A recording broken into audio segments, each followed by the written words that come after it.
ঢাকাবাসী কেমন আছেন? আলহামদুলিল্লাহ।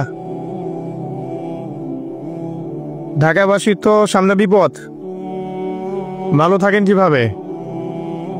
বিশ্বাস হচ্ছে না? ঢাকাবাসীর সামনে বিপদ। আমার আগে কেউ বলেছিল যে ঢাকা হচ্ছে the city of Akhiruzzaman, Dhaka যে শেষ জামানার শহর, এটা কি আমার আগে কারোর মুখে শুনেছেন? আচ্ছা, তো যখন আমরা ল্যান্ড করি ঢাকায়, তখন একটা পরিচিত দৃশ্য দেখা যায়।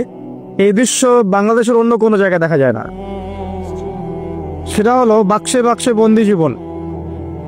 উঁচু উঁচু কিছু ইমারত দেখা যায়, ইট কাঠ পাথরের কিছু ইমারত, ছোট ছোট বাক্সের মতো, আকাশ থেকে বাক্সের মতো লাগে দেখতে।